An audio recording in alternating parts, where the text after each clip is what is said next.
And action. Hello, this is DK Harrell, the right man of the blues, Alligator recording artist, and you're listening to Talkin Blues.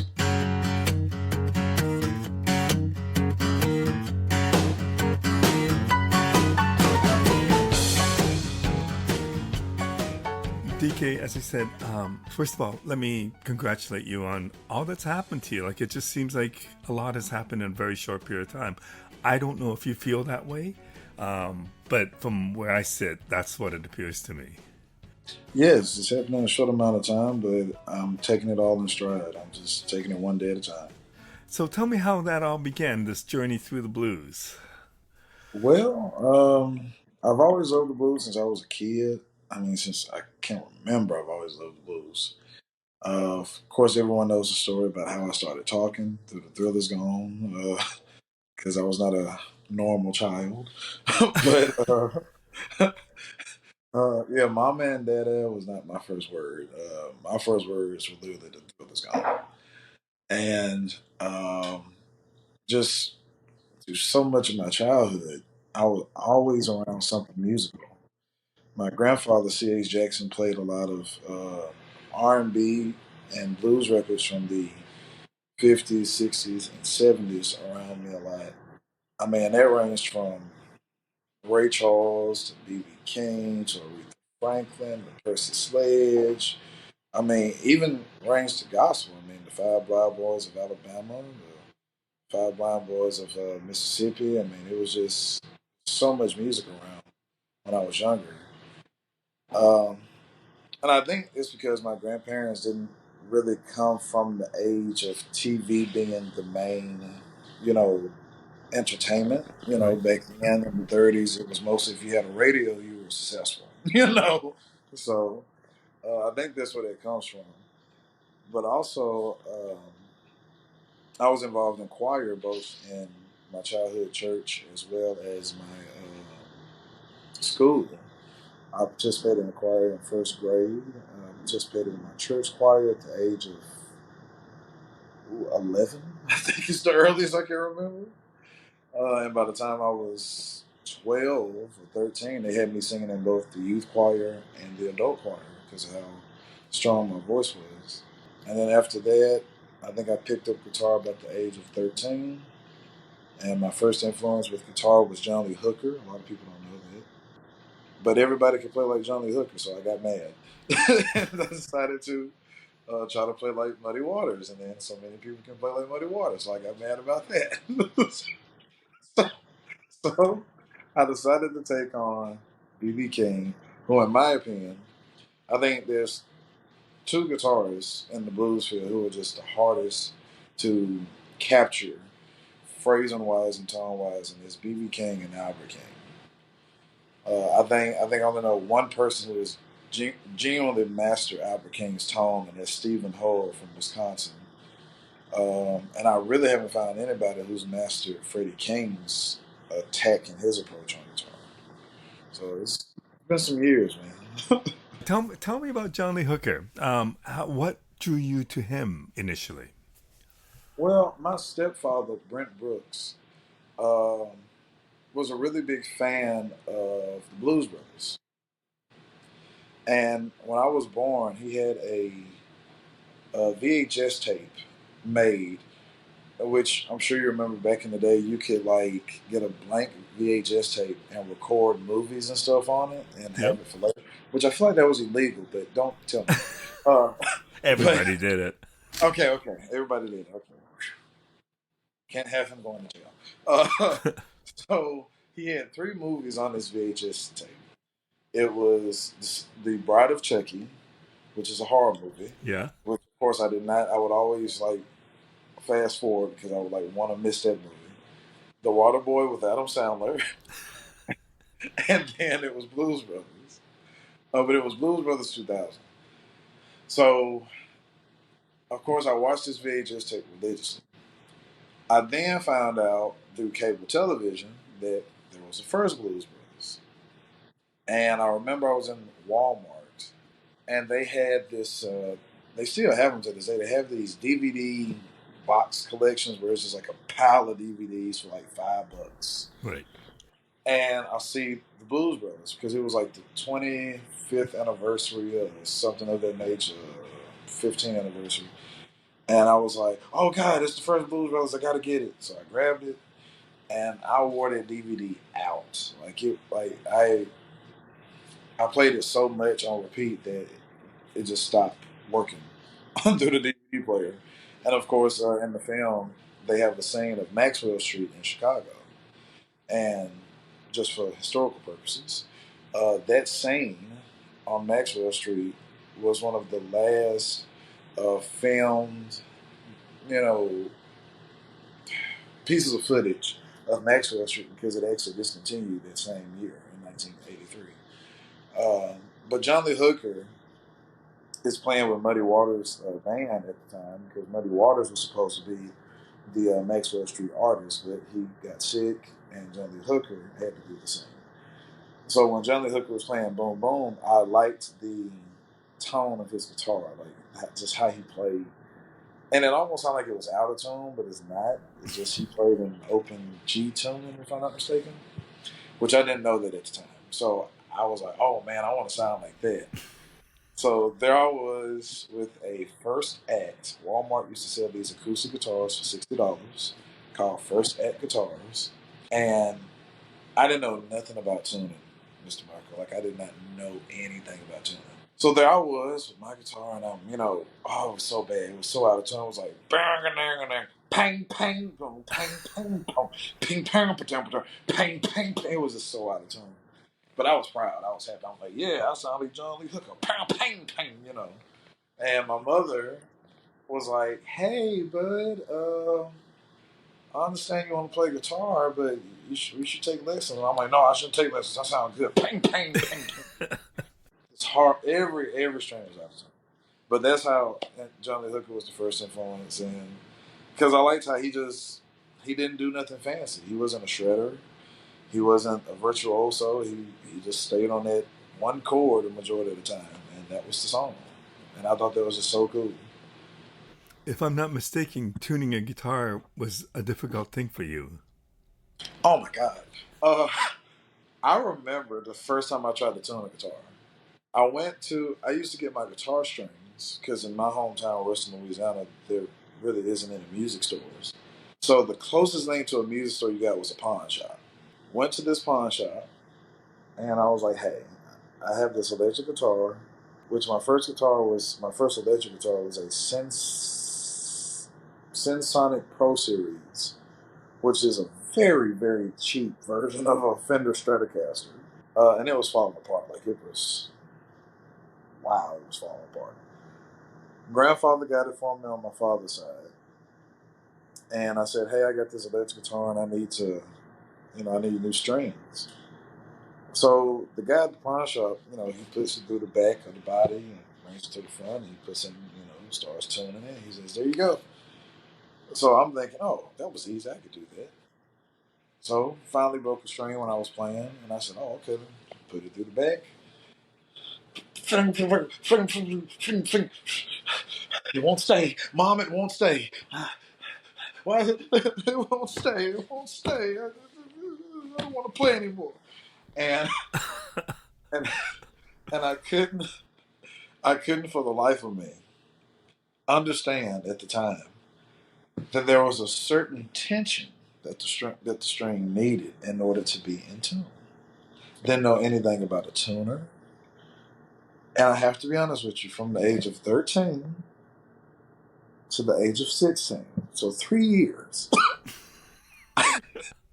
3 years, I went without knowing anything about a tuner, that there are different keys you can tune to and all of this. I felt like a complete dope because here I was when all I had to do was stop being a teenager, which, teenagers think they know everything. And all I had to do was stop being a teenager and go, maybe you are wrong. Maybe you aren't right. Maybe you need to ask for help.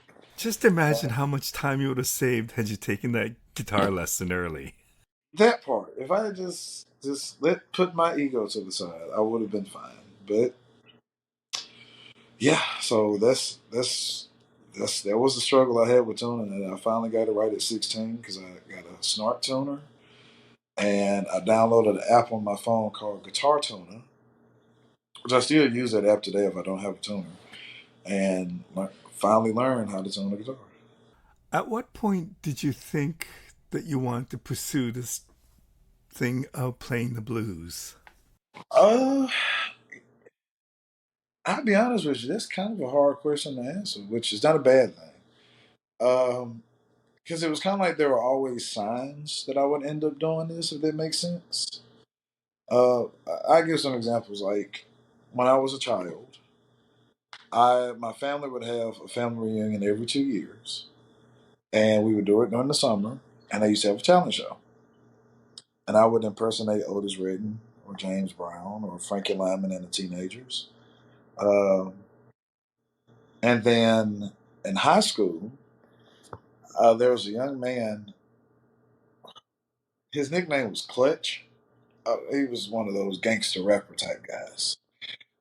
And he had performed at a pep rally at the high school. And I was like, oh man, that's cool. I like to perform at the pep rally. So at the time, I was playing blues harmonica, which a lot of people don't know. I used to play that. I was not the best. But uh, I performed at my high school pep rally like my sophomore year. No, I think it was sophomore year. And I played harmonica, and I didn't really like it, honestly, because it's hard to perform without music. So there I was playing harmonica and singing, and that was it. And then later on, my sophomore year, I did I did a show with some choir students. I did a performance at the pep rally, which you can find this on YouTube, where I did James Brown. So there I was, like 16 years old, about 200 pounds, doing the splits and dropping to the floor and all of this stuff. And I Everybody had my looked that up. oh yeah, you have it's called DK tearing it up as James Brown. God, and I had my hair like conked back, like I had the whole. I used to wear curlers. Like I'm serious. I used to be going to school in the morning with curlers in my hair, looking like a 40-year-old man. You know, I got curlers in my hair, and people were looking at me like, "Is this guy?" Like I'm serious. No disrespect to the LGBTQ community, but I had a lot of students who would go, "Are you gay? Are you gay?" Because they see me with the perm, and I'm like, "No, this James Brown." And it was they're youngsters, so they don't know. They're like, "Is James Brown gay?" I'm like, "No, James Brown was not gay. He was a ladies' man." So anyway, long story short, it was just all these signs that I was kind of meant to be an entertainer, meant to be doing something with live music. And I got my first break in 2019 at the BB King Symposium, where I got to play Lucille. I And wonder about that. When you were asked to play, how comfortable were you as a live performer? you're asking the good questions here. I don't like this interview. No, I'm joking. I'm joking. Uh, I have to say that I'll be honest. I wasn't as comfortable. I was nervous. I do remember being nervous because I still had the habit of looking down a lot, like looking away from the audience or having my eyes closed, which is something that like that was a nerve problem, a nervous situation I always had when I was younger. Because I mean, you're in front of a lot of people. You got Hmm. all these people looking at you, and when you're looking at someone else do it, it looks cool because it's like, man, they're performing. But then when you're up there, it's like, oh God, this is what it looks like. So I was nervous in the moment, but what made it a little more comfortable for me was that there were other people on stage with me. So other musicians, Lil Ray Neals, Sam Joyner, Walter Riley King. So that made it a lot easier for me in a sense. But by the end of the night, when we had the jam session at Club Ebony, one of BB's clubs, I was really comfortable. Like I was, and I think it was because they just welcomed me with open arms, and they were very kind and very positive. And I think that's what made it, you know, you're gonna be okay. It's fine. But I know you had live experience through your choir work Hmm. and maybe your school functions, but Yes. how much live experience did you have with the guitar playing? Oh, none. That's crazy. So you would have practiced on your own and played BB King songs or whatever, and based on that, you went and played live with a band for the first time. Yes. The way it happened was that in 2017, I did post like videos of me playing the backing tracks, like on Facebook and stuff. But of course, it's still not a live band. Right. Uh, so people like, oh, he sounds good, and I mean, because of course I sounded good. I learned about tuning, but I sounded better, and it got the attention of Tony Coleman, BB King's drummer. It got the attention of Ron Levy, who played with BB King in the '70s, and I mean, it just got a little bit of attention. But I went to the BB King Museum in 2014 and met Robert Terrell, one of the directors of the museum, and I showed him a video of me playing at Guitar Center before I learned how to tune. And can't make this up. He looks at the video and he goes, "Okay, he got potential. He got that BB vibrato. He got the vibrato, and he got potential." And he gave me his card. Fast forward 4 years later, we moved to another city, my mother and I'm going through old things and I find his card. And I said, well, it's 2019. I'm in tune. I sound better. I'm going to send him a new video. And can't make this up. I sent him a new video. And he goes, what are you doing the first Thursday in September? And I said, nothing. He said, I want to invite you to the BB King Symposium. Bring your guitar and we're going to pay you. So I need you to fill out this tax form so I can pay you. And I was just like, okay. So I asked my mama, like, hey, the guy from the museum sent me this tax form. What do I do with it? My mom was like, let me see it. So she looked at it. She goes, he trying to pay you. And I was like, okay. She said, just fill it out and send it to him. So did that. Took a Greyhound bus. I thank my aunt Sharella Campbell so much. Sharella Campbell, I love her. She paid for that Greyhound bus ticket. I rode from Shreveport, Louisiana to Indianola, Mississippi. And, How long of a trip is that? oh, God, I think I left at 8 in the morning. Didn't get there until maybe 4 or 5 o'clock in the afternoon. What are So you it was, thinking on that bus ride? What's going through your mind? I remember I was just smiling from ear to ear, like, yeah, going, going to Mississippi. I'm gonna play, yeah, doing something related to BB King. Yeah, I got my guitar. I'm happy. That's really what was going through my mind. I was just like, yeah, I'm going to Mississippi. I want to play.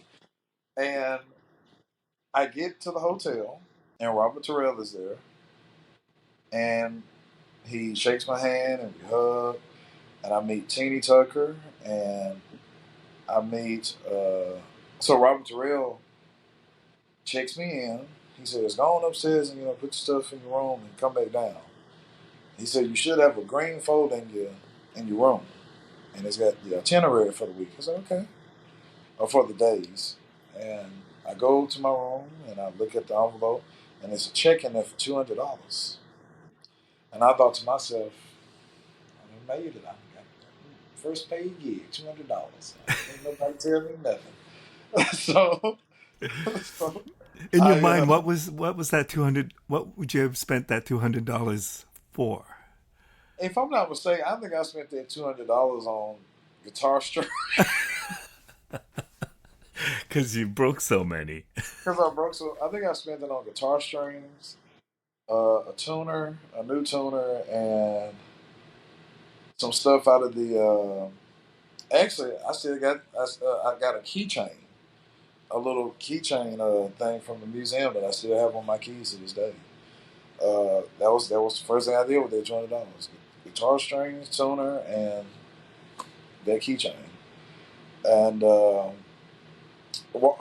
Robert, when I came back downstairs, we went to I want to say a dialysis center that's like not too far from the hotel. And at this dialysis center was Walter Riley King, BB King's nephew, who played in his band from like 1978 to I mean, it's pretty much when BB passed. And I was so excited. I'm in the back seat, and I'm like, "Oh God, that's Walter Riley King!" Like I've been watching this guy on YouTube. Like God, he's been here, you know. And he was a real soft-spoken guy, and we ended up having a very, very close relationship. We talked on the phone a lot, and when he passed away a few years ago, uh, his brother-in-law and his sister called me, and they were like, "Hey, we want you to be one of the pallbearers at Walter's funeral," and that meant a lot to me. So Walter was very kind. He had a lot of words of wisdom. Um, he was just a great guy. So I mean, the whole experience was pretty cool, and he gave me his blessing after we jammed together that night, and he was like, keep doing it. Always learn, keep improving, you'll be fine. At one point or another, you decide that you really want to pursue learning the blues, and you dedicate yourself to listening to and watching a lot of BB King videos, like really focusing and on him. Was it Oh yeah. was that before this happened or after this happened? It was before and after, Okay, so and I still do it to this day. I know that that's not the only thing you studied, but when you decide to focus a lot on BB King, tell me what struck you about who he was and how he played. You know,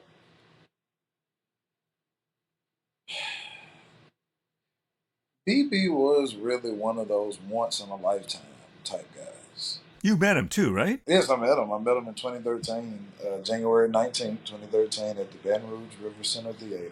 We sat in row S of the orchestra pit. I remember I wore my grandfather's leather jacket, a pair of jeans, I think some dress shoes, and a button-down shirt that I think was gray at the time. And I had my hair in a conk down. I had it slicked down the way he had it in the 50s. And I remember going up to the stage after the show and screamed out, "Mr. King, Mr. King." And he looked at me. I said, "I got my hair just like you had it in the 50s." And he started laughing. And he goes, "Well, the old man don't have too much right now, but, it's very good." I said, "I want to be just like you when I grow up." And he goes, "Well, I don't think you want to be like the old man. Maybe I've done some things right, and I know I've done some things wrong. But, try to be yourself while doing so." I said, "Yes, sir." He kind of leaned down. Of course, he was like 80, like 88 at the time, I think. And he leaned down and he shook my hand. And by the time I hit the doors to go outside, I started crying. I was so happy that I met him. And I haven't been to a show since. Now, if I go to a show, it's only because I'm performing at the venue or at the festival. But but yeah, I got a chance to meet him, and I did a lot of studying because his playing style was so unique. His tone was so unique. But what really got me was his character. If you watch the concerts to like the last 3 minutes, he was always throwing picks out to the audience, shaking hands, you know. And if you can find some behind the scene footage, you see him backstage sometimes, and there's a long line of people waiting to meet him and shake his hand. And to this day, that's what I do. I will perform at a festival, and I will stay at the merch booth way past my time. But another entertainer can be on stage, so two entertainers, after me can be on, and I'll stay at that merch booth and I'll talk to everybody, shake hands, and take pictures with them and hug them, and sometimes they give me kisses, and it just I really think he was just more than just the guitar and the music. He he was the definition, at least in my opinion, of what genuine love and genuine care is, and that's what I try to strive to be as a person and as a musician and as an artist. What did meeting him do for you? Meeting him, I think, is what my grandfather said that night. I think when he shook my hand, some of that juice, some of that energy that he has rubbed off on me. It it completed a it completed a whole. And I think that whole was being able to experience greatness firsthand. To know what it's like to be in the presence of somebody who is 100% genuine no matter what. You know, whether it's a good day or a bad day. Whether they break a string or don't break a string. Whether the music is right or wrong. They still are such a genuine person. That's what that night did for me. It fulfilled that space of this is what greatness is. This is what it's like to be an awesome person.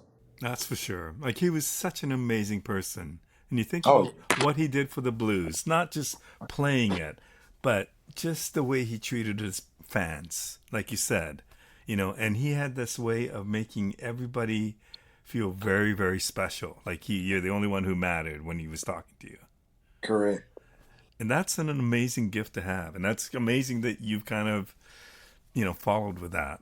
Oh yeah, I try my best to just treat everybody really well and really special. And I'll give an example. We did a performance at Penn State College in Pennsylvania, and after the performance, of course, I think we. I don't think we sold merchandise, but I did take pictures with people and shake hands with folks.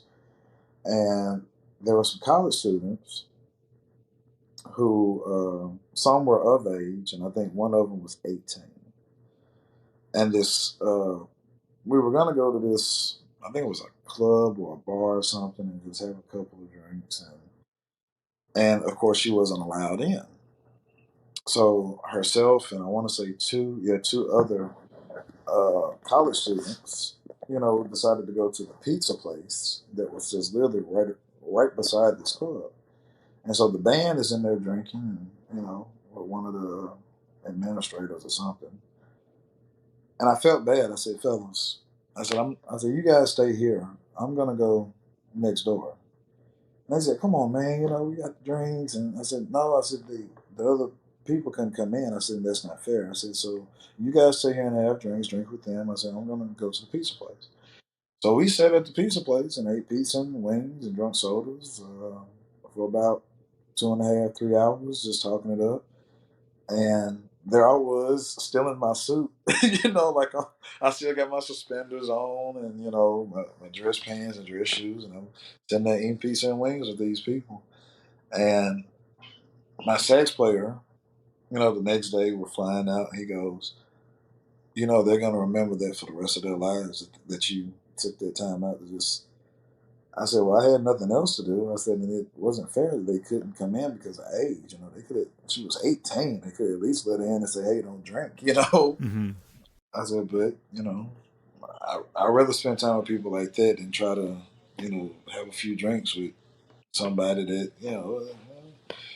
it's to me it's the common man that matters. You know, it's cool when a principal or the dean of a college or something, wants to, you know, cater to you, bring you hospitality and stuff like that. But I feel like when I can touch the students, when I can touch the younger people and spend time with them, that's really, you know, making sure the future and the present is all right. Whether it be in music or in life.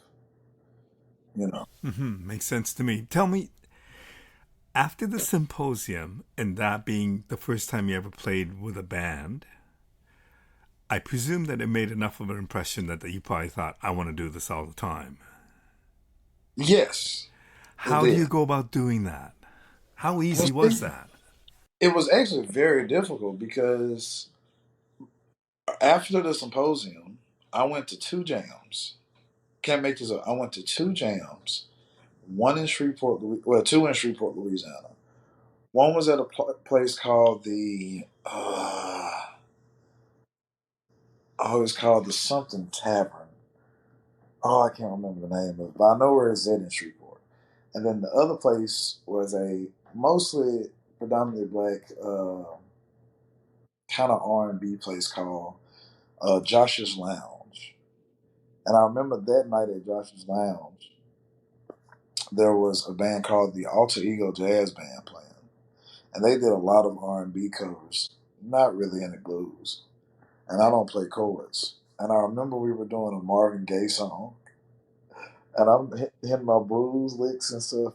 and the keyboard player was going, "It's not blues, not blues." And I'm still, and I mean, I'm looking dead at him when he's saying I can hear him just fine, but I'm just like, yeah, but this is all I play is blues. But I kind of redeemed myself when they played "Before I Let Go" or "Before I Let You Go" by Maze featuring Finger Beverly, and I did the little guitar intro because I mean it's a common song in the black community. It's not like I'm not gonna know that song. So I played it on guitar, and I kind of redeemed myself, and they were like, "Hey, hey," and I was just like, "That's all you get," But when it comes to R&B, like that's all you can get out of me. But and then after that, the COVID happened. Like right after that, COVID happened. Wow.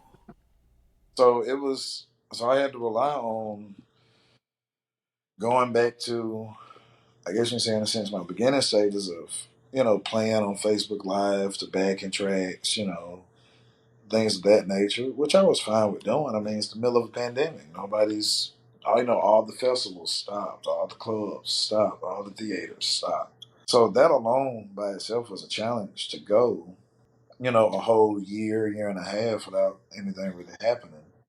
So thank God for regular jobs because that's what I was doing. I was working from home.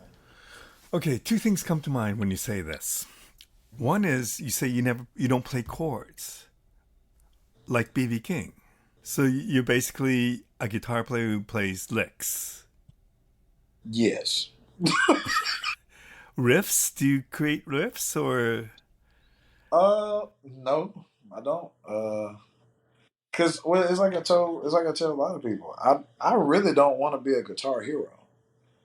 I just wanna, I just wanna play guitar how I play guitar, and if people like it, cool. If they don't, that's fine with me too. I mean, it's like cars. You got car companies that make cars that are solely meant to be fast. You right? know, you got cars that are solely meant to be luxurious. You got cars made for utility purposes. Hauling lumber, and then trucks made for hauling. Everything has a purpose. So I mean, hell, if you want a guitarist that shreds on every song, then go see a guitarist who shreds on every song. If you want a guitarist that does a lot of licks or is more jazzy or melodic, then please. I actually know a guitarist, a young lady. Can't make this up. She actually used to front a band called something Galactic, some type of funk band called Galactic something. And I can't remember her name, but I was the MC for her show in Monroe, Louisiana. I introduced her on stage. Can't make this up. She had an acoustic guitar. She was by herself. And she literally was taking her thumb, I think her thumb and her index finger, and she was only pressing the E string. She wrote every song on the low E string of the guitar. And she sang them. And people loved it. And I thought to myself, well, if she's sitting here, touring and making money, and doing well by just doing that, then shouldn't nobody complain about what I do because I do a lot more than just. And don't get me wrong, she sounded very good. Like it literally fits what she's doing, and she's been successful with it. So I'm not complaining. It's just that, like I said, it's like different cars. They all have their purposes, and and so I mean, I don't. I mean, I do play chords, but I don't play advanced. I tell people this: I'm a chordsman, but I'm not an advanced chordsman. I'll put it like that. Do you play chords when you write songs? How does writing songs happen for you? Really, I just write songs lyrically. I'll tell people I'm more of a poet than a lyricist. So, of course, I do a lot of rhyming in my writing, but I actually never sit down with my guitar and go, well, let's play this chord here, and then I never do that because I really don't know the technical basis of it. Actually, when we were in Penn State, I did like a meet and greet, interview, talk type deal, and all of the students that were there were music majors. So of course they read sheet music and they play chords. Right. And one girl raised her hand, and I called on her, and she goes, why not just learn sheet music? And I think I said something like, mind your business, or something like that. I was joking or something. And, I gave her an honest answer. I said, well, I said, I've noticed that with certain artists who learn sheet music or learn how to play classically, not all but many struggle to improvise because they're so used to having everything right there. So, in my opinion, I think if there is a musician or artist who can separate improvisation and the technicalities, which is the sheet music and sticking to the sheet music, if they can break that up, they're a great musician because it means they can read sheet music and they can improvise. But just like with me, I'm on the downside. I'm great at improvisation, but if you put a piece of sheet music in front of me, I'm going to go, what does it sound like? Play it for me, and then I can add to it. Um, and I feel like in all situations, it's okay.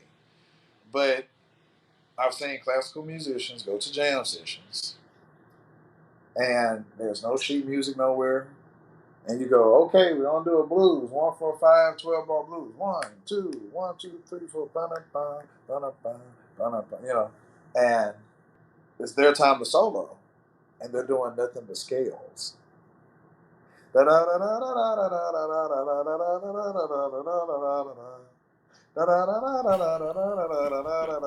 you kind of laugh at it because it goes, you go, they don't know how to improvise. They're so used to having, this structure in front of them, or this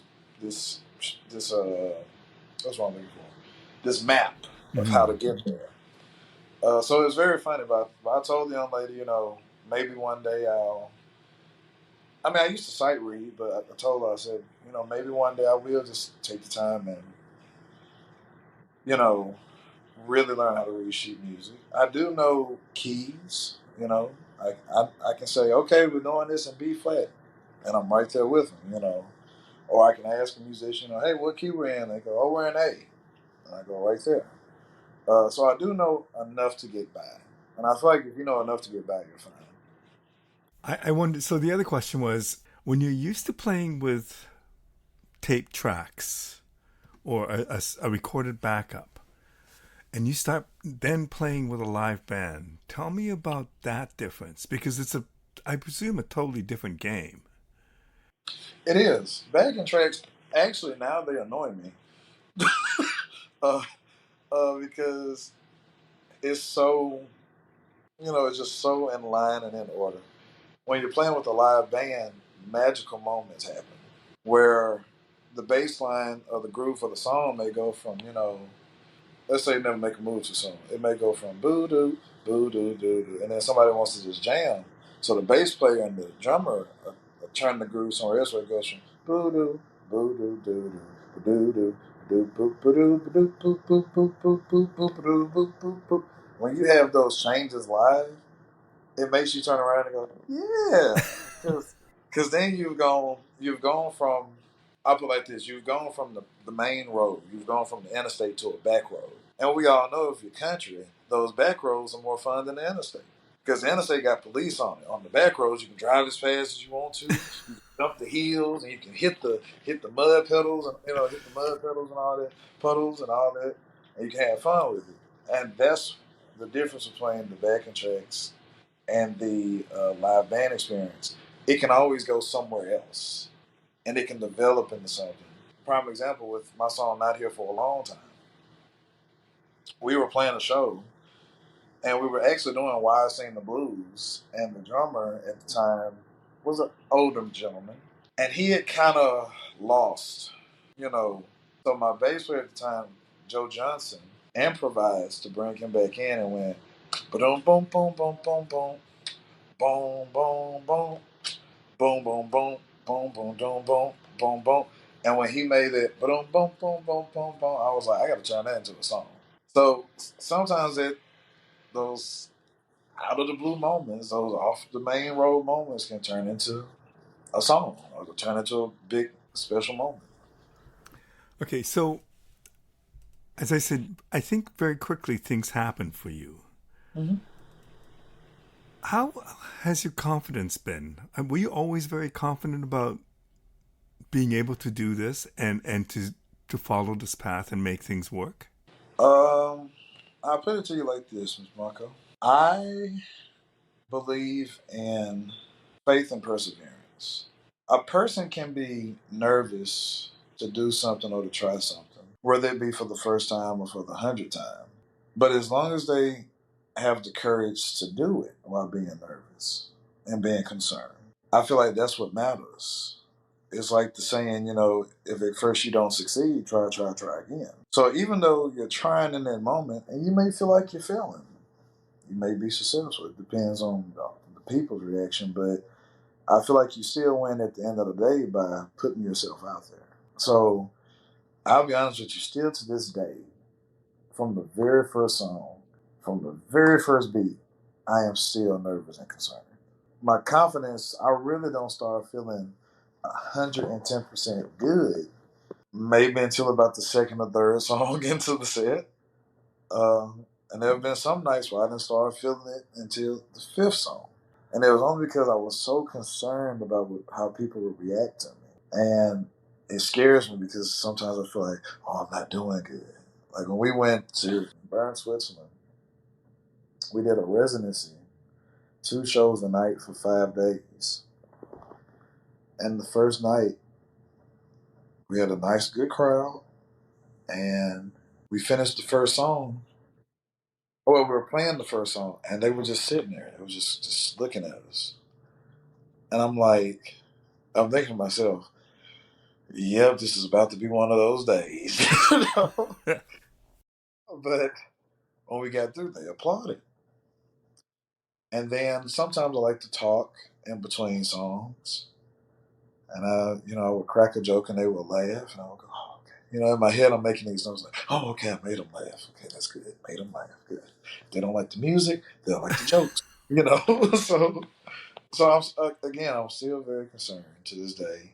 And that's just the human side of me. I love what I do. I am confident, but I'm still concerned.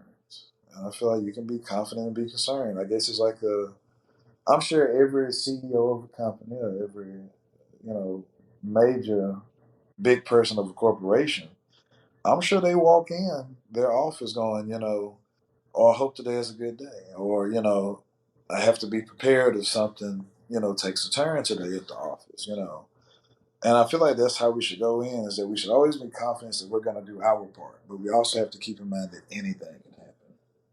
So that's how I break it. I wonder. I mean, you're a relatively young man, and I would presume a lot of your friends probably didn't listen to the blues as you were doing so.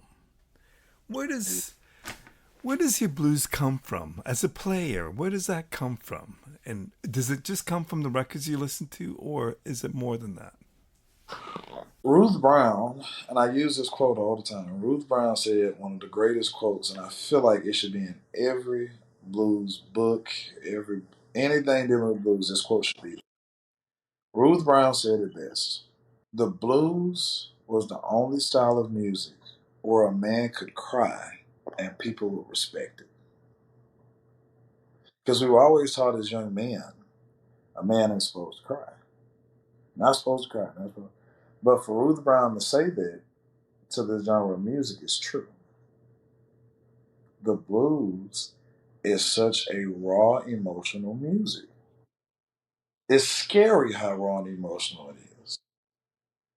And with with that, I've taken it to myself because the younger people bullied me for being such an old soul. Oh DK, oh he like this to that old, so that's sad music. Oh God, it's just horrible music. Why does it sound like this? And that made me feel bad. So with also getting bullied for my weight and then being bullied because of my taste in music, I mean, the same way BB said, he played at a show and they booed him, it was like being black twice. Well, that's what it felt like. It felt like being black twice. Like, well, when I'm fat and you don't like me, I'm black and I listen to old school music and you don't like me. And then I'm the same age as you and you don't like me because I'm so different.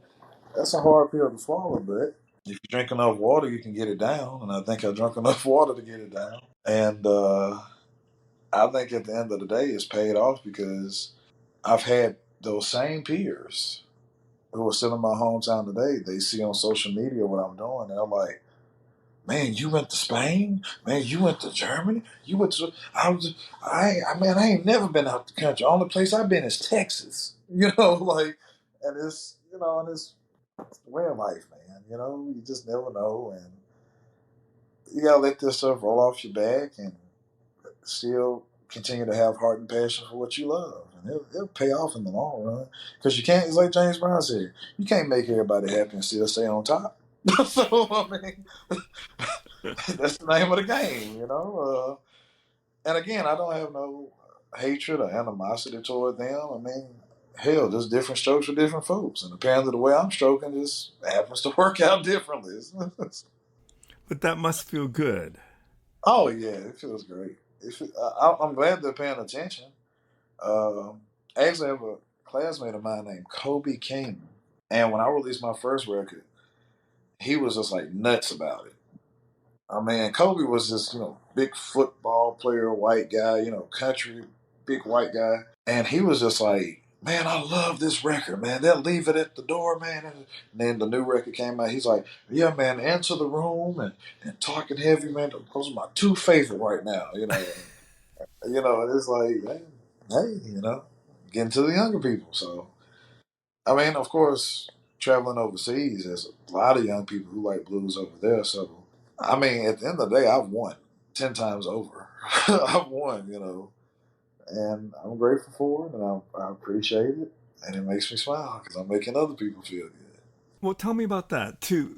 From being this guy who didn't play in a band and then winds up playing at the BB King Symposium at his museum, and then all of a sudden you do the IBCs, you come in third place, Mm-hmm. you get a record deal, you get to work with some pretty heavy duty players with Mm-hmm. Jim Pugh and Kid Anderson. Tell me about that journey and what it means to you. I never try to insult anybody's religion when I say this or beliefs. But I always say this and I mean it. I have been blessed and fortunate beyond my imagination. To this day, it's still a hard thing to accept that, man, you did this. And now here you are. And that's what makes me grateful for it is that it happened. You didn't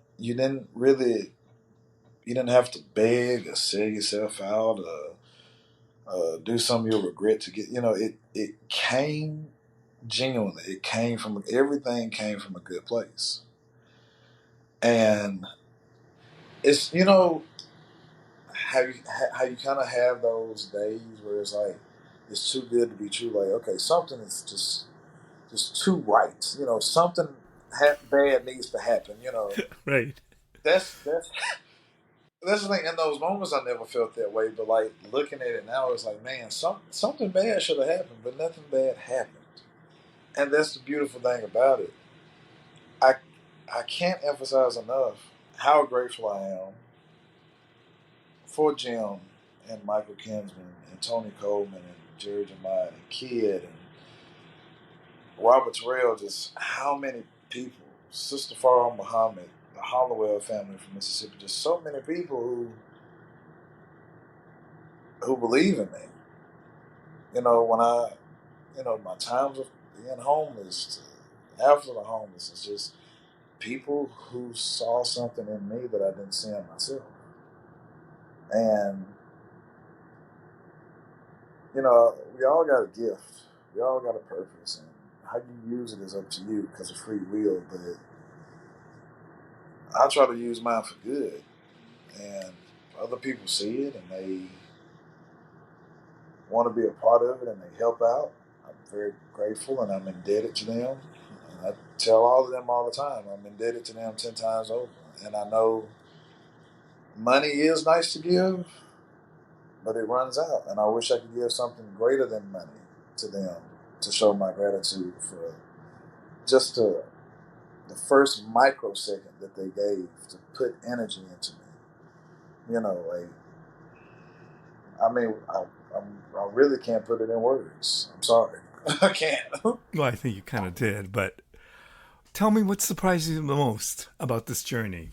What surprises me the most, and I kind of get emotional when I think about it, is how many times I've performed, or we've performed, the band and I, and we'll have about 5 or 6 people come up to us with tears in their eyes, and they talk about how much joy was in the show. And that's the thing. The joy that I have in doing this is not an act. It's not. My manager tells people all the time. He says there's something about this that when DK hits the stage, he just smiles from ear to ear. You know, just the whole show. And he can be singing the saddest song, you know, the most heartbroken song in the world, and he's smiling while doing so. And it's because when I hear that music and I see those people, that's heaven on earth for me. That's peace on earth for me. That's joy. And when those people come up and they want to hug, that's what surprises me. That's what gets to me is like, here I am just being happy in what I do, and I'm having this effect on people, and I'm not, you know, I'm not backstage before the show going, oh, I'm gonna make these people love me. I'm not that cocky guy. I'm just like, okay, let's try to put on a good show. Let's do our best, and let's remember why we love doing what we're doing, and then we go out there. And I can't explain to you how almost every show that I do is a blur. I can't remember what was done on stage. I can't remember things that I played. I can't remember things that I said.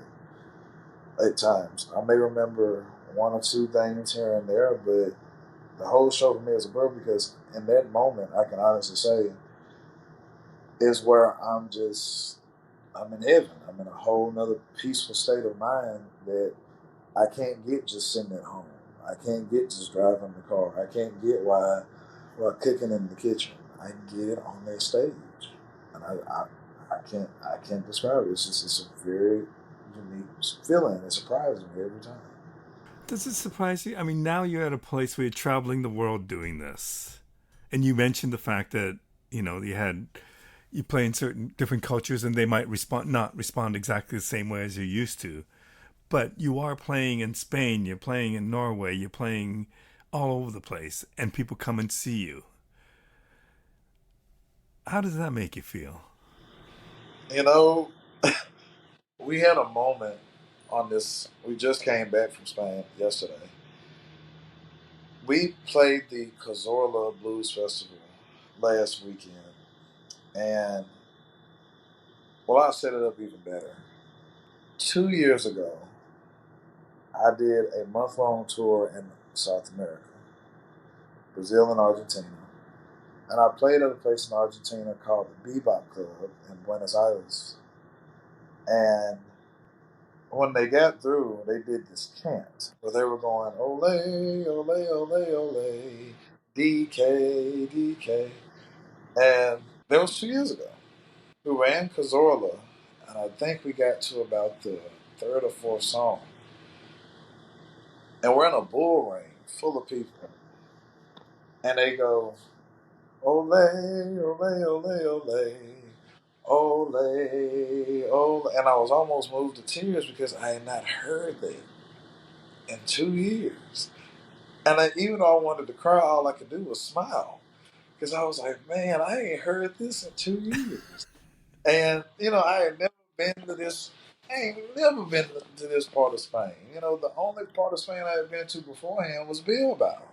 But to go to this part of Spain and they responded and it brought back that memory from 2 years ago, I was just like, man, this is cool. The whole band started laughing and all I could do was just smile because I was just like, this is nuts.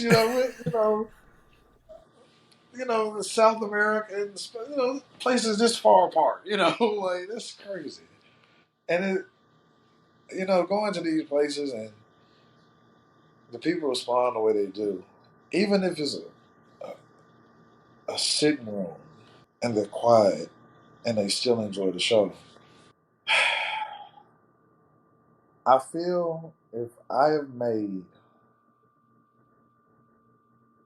even 80% of those people smile or laugh in some type of way through my music, then I've done my job. I've done what I've needed to do.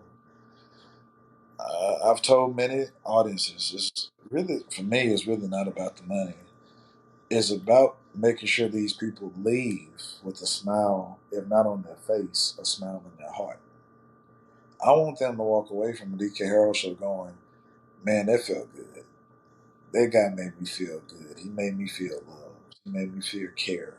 He made me feel appreciated. He made me feel valued. He made me feel a part of his life.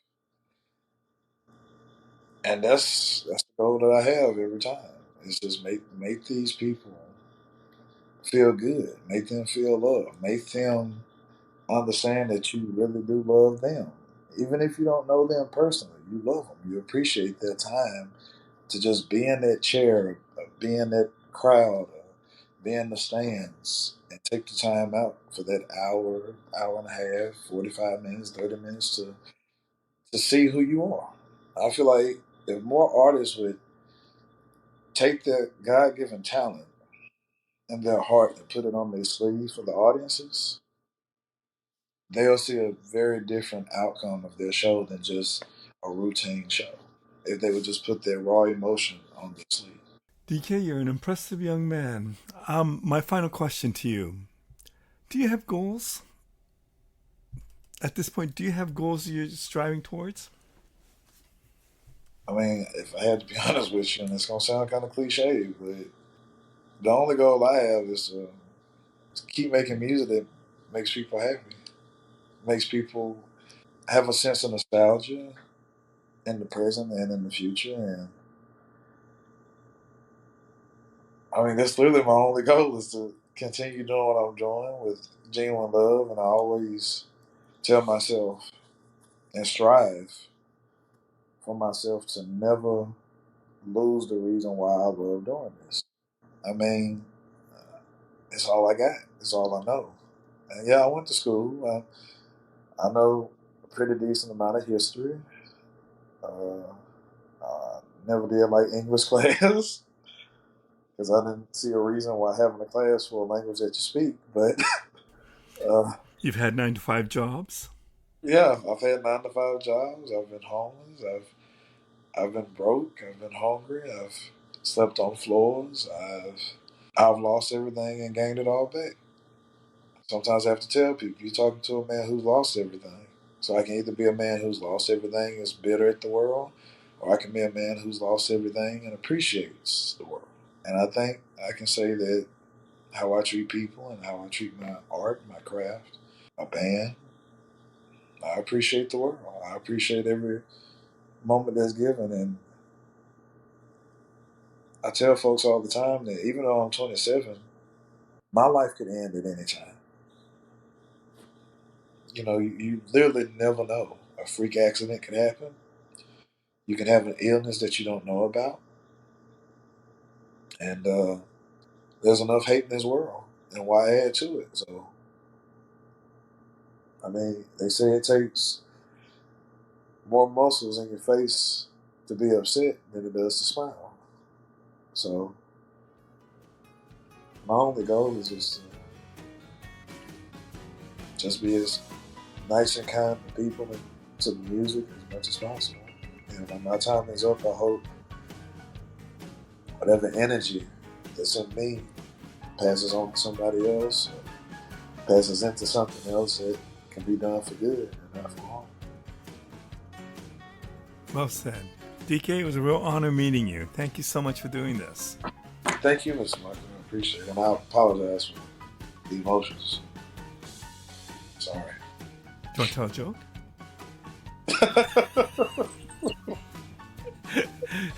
Thank you.